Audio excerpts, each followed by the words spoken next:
Hello, everyone. Welcome again to the Ministry of Propaganda. Today we are speaking about the situation in Africa, in Niger specifically, the situation there, the military situation with the democratically elected government being ousted in a coup.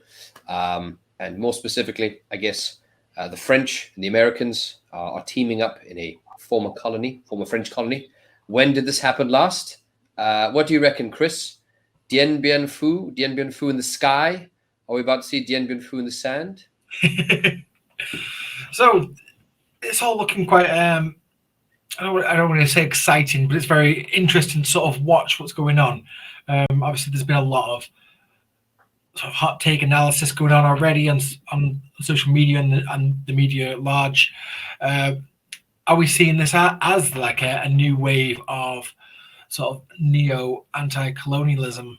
And the formation of a new sort of anti-imperialist bloc in West Africa, sorry, because that does seem to be, on the face of it, what's going on.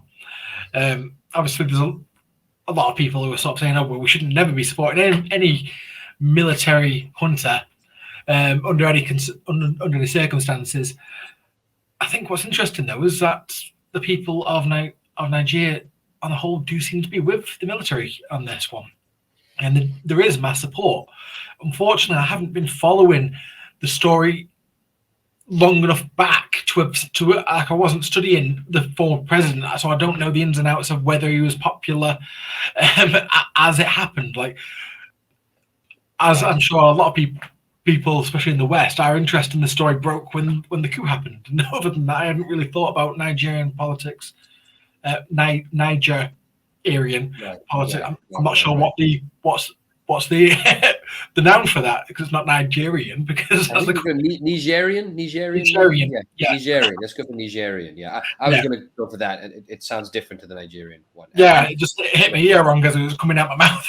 Yeah, right. Yeah, well, I mean, I think this is the first time in my life that Niger has been like this discussed. This is a big issue. So I mean, I think most people watching or listening to this probably couldn't have told you the capital of Niger 2 weeks ago. I imagine many people in the U.S. administration probably couldn't have told you the capital of Niger 2 weeks ago. It's definitely quite intense. I mean, I think Julius Malema said something this week in relation to this. He said, "So let's try and not have bloodshed. Let's hopefully this ends peacefully." Because yes, this threat of military intervention did come in, expiring on Sunday. It still may happen. We don't know yet.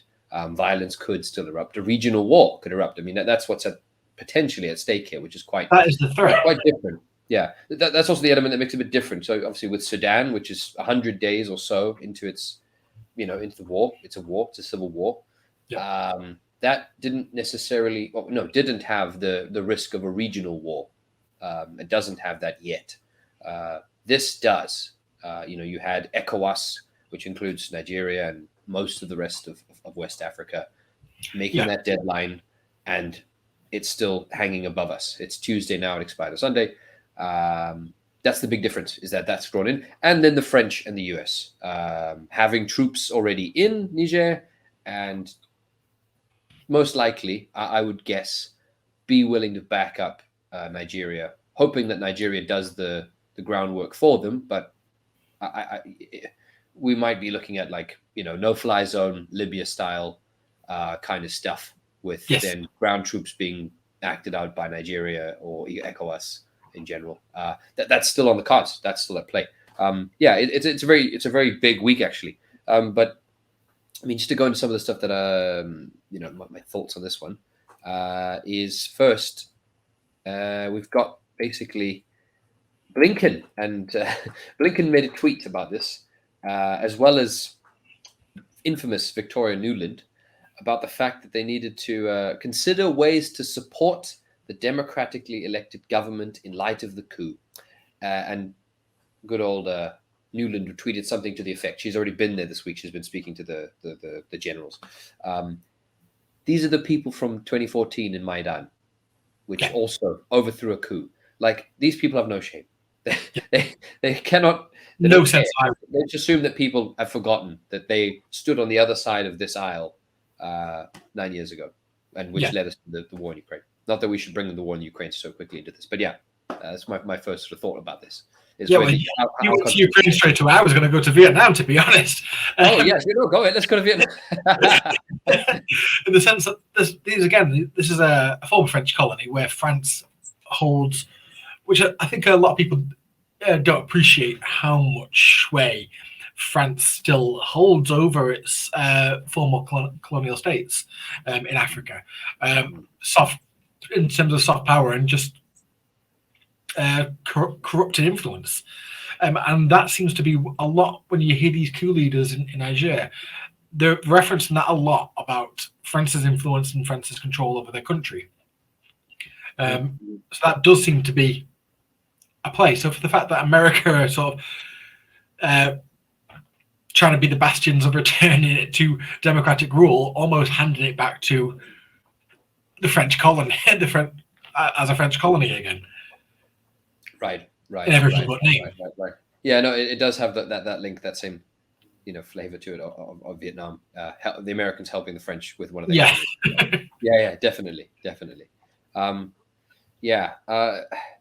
Just on that thing you said about French control, I mean, there's a lot of videos and articles you can read about what's called the West African franc, the currency used in that region, which is printed in France, and they hold the reserves.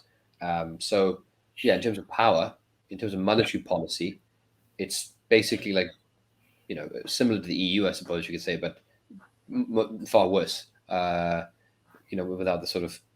Without the membership of being in the EU. So the French control their currency. I mean, there's a lot of videos, again, like I say, about this. The French have a neo-colonial empire. They've still kept their empire, just in a very clever way, a very shady way. And I think because of the way the French Empire existed, especially when you compare it to the British Empire, where the British had Britain proper, and then its overseas colonies. Of course, Victoria was different titles depending on what country. She was never the Empress of Britain, but she was the Empress of India. But France, when it returned to Africa, it had its colonies, but then it had land in Africa that, as far as the Constitution of France goes, was still France. Like Algeria. Algeria was not a colony of France. It was an integral part of France, as far as the French Constitution goes. And that's it's annexing land, essentially. When you go to certain places like Algeria, and still today, think certain documents like your driving license will be provided to you in French. It's so ingrained into society, it's sort of hard to undo. So there's no surprise that there's a lot of opportunism of politicians finding France to be the sort of low-hanging fruit, that if you want to do a dodgy deal for exploits, that is your go-to exploiter, rather than the Americans or the French, Americans or the British, because you've already got those relationships set up. But also a lot of animosity from people like, as we've seen, a lot of the population. Yeah. I mean, so the things, we've probably discussed this before, that you've had this sweep, this wave of coups and overthrowing of pro-French governments in West Africa. So we've already seen Mali, Burkina Faso, Guinea, and even Senegal. Senegal hasn't had the coup yet, but they put forward this. They said they're going to send troops to help. Meanwhile, right now, their troops are being used to quash protests against the government. So that wave is taking place. Anti-French sentiment. A lot of it's corruption, but also tied to the fact that the governments have been failing to deal with the Islamists that are in that whole Sahel region, ISIS and Al Qaeda and Boko Haram and all these guys. But the difference here, though, with Niger is this was actually seen as a safe seat, a safe sort of ally, quote unquote. Wouldn't say maybe not as far as an ally, but certainly much more. What's that? Vassal. Yeah, vessel. So the fact that this has happened is more significant than perhaps the others, because the others weren't as they were causing more trouble beforehand, so to speak. So this is quite a blow. The other big thing, of course, is then the uranium. This is the economic side is something that everyone's mentioning. So the French have a lot of nuclear power stations, and it requires uranium reserves and uranium mines and all this stuff. A lot of it, I think 30%, is in Niger, and that's where they're contractually currently getting it from. So there's a big problem for the French for this one, to lose those rights. And if things go as they are now, where let's assume the current military government stays in place for the foreseeable future, and you have blockades, sanctions, the Nigerians are cutting off electricity, I don't think they're going to give up their bargaining chip, which is the nuclear fuel for free. And so that's, right now things are still ratcheting up. Yes, that's it as well. The key thing is it being for free or for next to nothing, which seems to be what we're getting. As the coup leaders have pointed out, so that this is some of the most resource-rich regions of the world, yet they're also the poorest. I don't know whether this is it, but this is what they want it to be this breaking point of we're being exploited, we're having our wealth robbed. At what point, what actions need to be taken to undo this? Right. Yeah. I think that's, of course, what... Not the leader of the current coup. I mean, I haven't actually listened to a lot of his speeches, the Niger current general in charge, but the other individuals. So if we're talking about the sweep across Africa. So this Niger coup happened last week, but before that, the week before, you had the meeting, Russia's meeting with African leaders, where you had the leader of Burkina Faso, who is 35, Captain Traum, I'm not sure how to say his name. And he gave a speech there, which talked exactly about what you just said. We have all of this wealth, yet we are poor, and talked very fondly of Russia. Russia's always been our friend. Talked about, during the anti-colonial days, and independence movements, and all this stuff. So the point he seems to be purposely modeling himself after Tom Sankara. I don't think down to the red beret and the constant military. I know a uniform is a uniform at the end of it, but with the way he's speaking it seems to be almost alluding to that legacy. Great legacy to allude to. Right. Sure. Oh, no. Sure. I mean, he hasn't said, not that I've seen, maybe he has said it. I haven't seen him say it specifically, like, we must bring up the legacy of Sankara and whatnot. But it seems to be the sort of obvious thing that's staring at everyone in the face. Like, is this Sankara? Are we seeing the new Sankara of the 21st century? And in Burkina Faso, not even anywhere else. Hopefully, be great. And hopefully he can also learn some lessons from, Sankara's shortcomings, and not only last for 3 or 4 years like Sankara sadly did. So let's hope that something would be different from his side and internationally too. But I mean, there's something that I didn't catch actually anyone else reporting sort of openly and with sort of emphasis, because you had what was emphasized was what he said at the Russia Africa summit, and of course what had this coup, of course, also was what grabbed headlines. But Julius Malema, so if we're looking down further south in South Africa, had their 10th anniversary rally, had 100,000 people in a stadium. The news that's been grabbed from that, of course, is they sang the Kill the Boer, Kill the Farmer song. I'm not going to get into that right now. But in that same speech, it's an hour-long speech, he said, and this is not, I'm not, exaggerating him. He said, Putin is us and we are Putin. So, there's clearly a huge amount of support for Putin, for Russia, right now, sweeping Africa. We're seeing it in Burkina Faso, we're seeing it in South Africa, we're seeing it in Mali and lots of other these West African countries, and Chad. Even al-Sisi, the Egyptian leader, was at that summit So just to touch on that summit again, the sort of point that Western media grabbed around that was something like only 17 heads of state went to the meeting this time, which was less than previously because of the war. Of course, it's quite sensitive, or there's a diplomatic question to answer when you go there. So they were saying, oh, only 17 have gone. But the fact that 17 actually went shows you that even with all of the pressure and repercussions diplomatically and potentially sanction-wise that come with going to that meeting, those African leaders still went. And Al-Sisi went, which is a very big, important move. An important African leader. Right. So, point I'm getting at is there is a huge amount of support and admiration and a desire from African leaders of all sorts, whether it's military or in the opposition or even democratically elected, for Russia. The history is obvious to me, but that's happening. It's a fact. And I think a lot of it is because of nothing to do with, really almost nothing to do with Putin as a politician, but what his camp represents, which is, as we've always, the beginning of a multipolar system. For so long, Africa has been under the assumpted control of the West. That is the way of it. Any development Africa are going to have to do is going to have to be at the behest or the charity of America.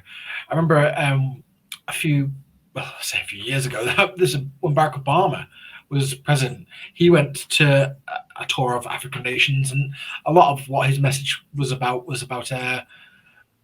the pollution and development. And basically his message was, unfortunately, Africa's come too late to the party. The world's environment is too messed up for you to industrialize, so don't. And it's absolutely not. That should come second, as China has shown us that you can do both. But don't put your foot on our neck and tell us it's for the environment's good, which is exactly what Obama was doing in that tour. Right. So I think because Putin and China have been helping militarily and economically in tandem there, Russia helping more militarily and China helping more economically throughout Africa. These are things that aren't going unnoticed. They are in our media. Our media just don't pay enough attention to what is going on. Yeah, definitely. There's an expression which goes with what you just said there. I think you've probably heard it before. It's when the Americans arrive in Africa, they bring lectures and they lecture us. When the Chinese arrive in Africa, they bring buildings and they build stuff. That's the difference. Something along those lines. It's pretty. Yes, I saw that as an exchange on Twitter, and someone says, "Yes, but when China comes and goes, here's the lecture." Yeah. That's it. Yeah. Here's the lecture. Yeah. Right.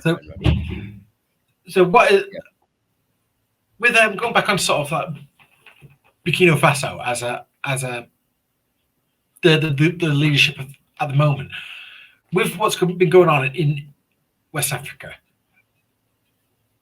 the opposition, the economic bloc, they've got their organization already. They're threatening. They've got a lot of leadership and a tier system, but this new bloc doesn't. And it seems like Burkina Faso are almost shaping themselves up to be a sort of regional sort of leadership of whatever this organization sort of takes place, whether it is some sort of, that we sort of said, a neo anti-colonialism organization, or maybe an African treaty organization. Yeah. Because now, when you look at these coups, you actually go straight across the shale of Africa. From Sudan across. And now, obviously, Nigeria have opened up relations on the border with Algeria. Obviously, like I said at the beginning of this, I haven't been following previously African politics enough to know that there was beef between the two countries anyway. You know that every other country in Africa hates the one next door to it, but you can never remember which ones. And obviously Chad now is supporting them, and Libya are supporting them as well. So you do have sort of this beginning of a block, and with what we said at the meeting between these African leaders and Putin as well, these coup leaders in West Africa are waving the Russian flag and requesting Russia's help and assistance in just defending themselves and building their economies up. Yeah. I think also I was going to make a similar point, is that I think this is also very much, even though Russia, of course, probably has been, promoting sort of diplomatically to engage with these countries, as all countries do with each other all the time. Everyone wants to have best relations with as many people as possible, as many friends as possible. I do think, though, that there is a large degree of this being independent, as in this is a genuine independent African movement. It's not the Russians driving the entire thing. It is to the Russians' benefit, definitely, but that's not to say that they are the reason it's happening. I mean, just taking EFF, Julius Malema, the EFF, as an example, I don't think there's anyone that owns that man apart from his own political beliefs. He's a very if he was corrupt, he would have just stayed in the ANC. There was lots of jobs. But when you see these rallies, I don't believe, as some in the West would probably have you believe, that there's FSB or Wagner officials on the side handing out Russian flags to make the rally look more Russian than it. This is a genuine. You can spot a fake rally. Everyone knows how to spot a fake rally. But you are genuinely seeing people ecstatic at the change, flying their national flag and the Russian flag at these events. These are mass events. No new dictatorship is going to be able to come into town and immediately arrange a rally like that. Like how, unless it is real and spontaneous, they're not going to come. Right. And also, I mean, this is also it ties a bit to the sort of 2016 election stealing thing. Is of course the Western and US perspective will say, oh no, the Russians are driving this, the Russians are taking over, it's Wagner taking over behind the scenes, driving all these coups, and it gives the Russians such a, it's like, oh, the Russians can do that, just like the Russians are somehow better at electioneering than the Americans, who are spending hundreds of millions of dollars with ad campaigns. So just hire the Russians for your next ad campaign, which might what I would say. But it gives the Russians such you could feel so flattered. Because you're like, oh, you guys have managed to conquer all of Africa and you stole the election. So okay, are we a failed state on the verge of collapse, or are we the most influential, systematic, got fingers in every pie in the world organization that can influence anything? You can't be both. The gas station masquerading as a country that is able to somehow behind the scenes dominate the American election system and conquer all of Africa, almost all of Africa. But just a point I want to make is that when you go on Twitter and you go into these spaces where people are debating these things, and you have info ops and psyops and counter psyops and all sorts of things going on, is you don't let sort of the Western attempts to frame this become the lens of how we see it. So there are, of course, as we just said, the American and Western sort of information operations and narrative efforts to frame this as Russia is taking over Africa. But then you have people who, whether it's anti-imperialists or communists or whatever, a lot of these people online, who then take that and say, Russia's doing it. So, and you end up then emphasizing that frame. Don't do that. Say that they're doing it, but it's good that they're doing it. Where the fact is, it's the opposite. It's if you look at it from a realistic point of view, that you are these army commanders who have just done this and are now being threatened with invasion from all of your neighbors. Your first thing that you are going to do is to seek some sort of alliance to guarantee your border security. That is what's happening here. If you think that all my neighbors and America and France are going to attack me, then I need a deterrent to the not. Either get a strong ally or develop a nuclear weapon program pretty quickly. Right. Exactly. I mean, I think the in addition to sort of the lines that have been opened up with Russia and Wagner specifically. I mean, obviously, I don't think the connection is very strong right now with Wagner / Russia yet with Niger, but they are in Mali. They're in Mali and they're in Burkina Faso and they're in Chad. So they're literally all around it. Yeah. So I've got every belief that at some point an agreement will be made to invite them in. Yes. No. Yeah, I think so. Yeah. Just to clarify for people who are watching or listening that are not aware, Burkina Faso and Mali and Guinea all said that if ECOWAS, the regional bloc, invades Niger, they will consider it an act of war against themselves. So a sort of Article 5 NATO thing, but for themselves. So just to catch up on if you were unaware of that. But so it makes sense that Niger is reaching out to Russia if they are, and to whatever extent. That's also their kind of issue to deal with. I think a lot of it is that the deadline has now passed. That was yesterday. Niger, in response to the deadline lapsing, have closed their airspace just as a security measure. But in terms of actual rationale, I can't see it happening. For one, if it did happen, if a foreign group of African countries invaded to remove the government and install or reinstall another one, then whilst that transition process is gone, you now have to tend to all that country's problems, particularly the Islamist civil war in the north. Right. That means Nigeria, Benin, Togo, Ghana, all those countries are just going to get pulled into another country's civil war, as well as fighting the whatever uprising you're going to be having. It's untenable for that to happen to them. Yeah, no, I agree. I think the pieces are, they don't. I don't think they have what it needs yet, and may not perhaps for months or years. I don't know.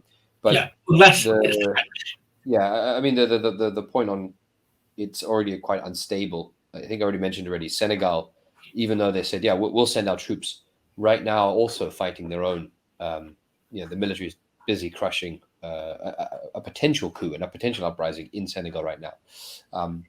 But to play devil's advocate, ECOWAS did do a very small version of this in 2017 against Gambia.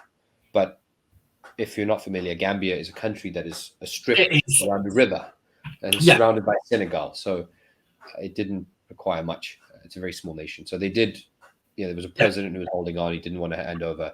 They sent in the troops and without much violence. I'm not sure on how many casualties there were, but they did hand over. He did hand over. And they not the population of Gambia, is it? Like you say, the country is basically the Gambian River.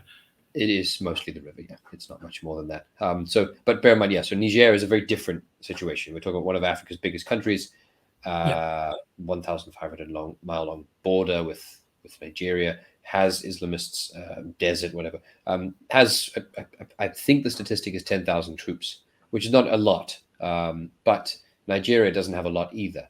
I don't want to. I necessarily think we've looked in depth at each country's military, Burkina Faso's and Mali's and Niger's, and all of them, any of them. But what I know, and we all can guess and look at and see from the sort of offset, is Nigeria has had Boko Haram and other Islamist groups in the north of the country and has been unable to defeat them for, I think it's 10 years now, more than 10 years. The same for Burkina Faso, the same for Mali, the same for Niger, the same for most of these countries. So the idea that they can pull off a full-scale invasion of another country, a neighboring country, that has at least some form of organized military, and is waiting, and maybe has popular support, or at least some support, that seems and possibly as well foreign mercenaries coming to help. And possibly Russian mercenaries too, who would. I think if they came in, I think they would definitely, they would definitely call in the Wagner. I don't know why not. So those, if you're looking at it from that level, it doesn't seem feasible to me. You do have 1,000 French troops and 1,500 French, American troops in bases there to fight the Islamists. They're still there right now. I must say they've got to be they've got to have the tightest butt cheeks in the world right now. It's absolutely shitting themselves. Yeah. Right. So yeah, I can't see the situation changing particularly. Like at the moment, one of the main things is that there isn't really even full agreement on the sanctions that were placed in Niger.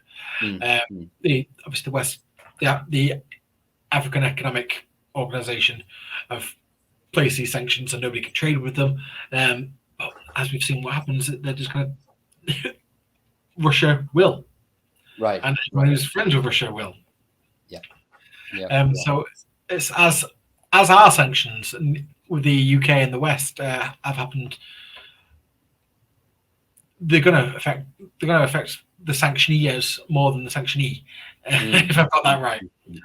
Right. No. Sure. Well, I think you've made a great point there about that. Is that because of Russia specifically, there is now the outside world exists, so to speak. Before, one global system, Swift code, Swift all stuff, and you were outside of that. Russia's been out of that for more than a year and a half now, a year and 4 months, whatever. Yeah. And they just posted they are now the 5th largest economy, GDP, by PPP, Purchasing Parity Power, 5th. So they are the largest in Europe. They're bigger than Germany now. So they're not just, they've not just thwarted the sanctions. They're thriving. So if obviously there's teething issues, but a lot of these companies. Oh, sure. No, it's not all perfect. I mean, of course, Niger is not Russia as well. I mean, they don't have the ability to pull off the same things. But there is, Russia is there, and Iran is there, and other countries that live outside of that system are there. The countries that live outside sanctions. So, yeah. I mean, their electricity has been turned off. Still have China there, who are in that still at the moment advantageous position of living almost in both worlds, of living in the world of the American dollar and outside it at the same time. Right. Yeah. Yeah. So, yeah, well, I'm not too sure on the sanction side. I don't think that's going to break the sort of back of this in the short term. Definitely not. Yeah. On the military front, I don't know. If they mobilize the Nigerians, they would need, I think, a few weeks. So we're not going to see anything, I think, for this week. Maybe not next week, but perhaps beyond that, it might escalate. But again, like we said before, I don't know if they can actually be successful in that operation. So we'll see what happens. And I hope they don't. I hope it can be resolved peacefully, diplomatically. Yeah. Did you have anything you want to share, images or videos or anything like that? No, other than a lot of the videos that we've sort of seen, unfortunately, they don't really translate particularly well to any of our listeners because none of them are in English. We've already sort of narrated what is going on. Obviously, that these mass rallies that have been held to show support for the coup leaders. So I think a lot of this, we are in the middle of a developing situation. Obviously, we wanted to record a couple of days ago, but we wanted that deadline to pass. The deadline has passed and nothing has happened. I think everybody's in this sort of state of anxiety to see what will happen. I think realistically, I think the other nations need to back down because there's nothing to be gained by this state of threat that they're causing these countries to exist in at the moment. Even if the sanctions maintain, the threat of invasion, I feel, needs to be taken away removed from the table, so any sort of discussion can happen. Yeah, definitely. I think I was listening to the BBC, and even some of the BBC correspondents were saying it was quite a poor move to go straight to we will intervene on Sunday at 11 o'clock if you don't do anything. Yeah. And not try and ratchet things up or engage in other means. And then not to do that. I mean, I do think there is precedence for deadlines passing, and then your next message is then just gathering troops on the border to be your communication methods. So that's I think it's only effective though if you've actually got the clout to do it. Like, obviously, we're old enough to remember the invasion of Iraq, where George Bush gave Saddam until midnight for him and his family to leave. And then not long after that, the bombing of Baghdad happened. But you knew that America had the ability to do that. Right. So these countries, you've got to see what a fleet of Toyota trucks come off the border. They've not even got any armor. I mean, in all fairness, the Nigerian army is a little bit better equipped than that. So they do have decent things. So yeah. But so I don't think they're going to be doing shock and awe. No. I think we are sort of in a stalemate because, like we have said, because of Russia, because of Wagner. I can see that it's just going to speed up those relationships tightening. Yeah, and as you said before, this is the beginnings of a pole. A pole is emerging, an African pole, a Northwest African pole, which stands against the Western unipolar world. Or just stands by itself.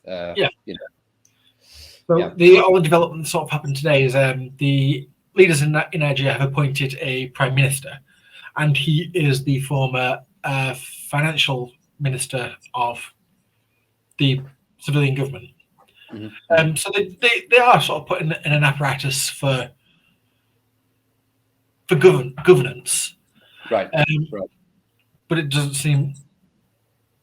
It doesn't look like you're backing down, does it? If you're appointing ministers, it doesn't look like sure. Right. Yeah.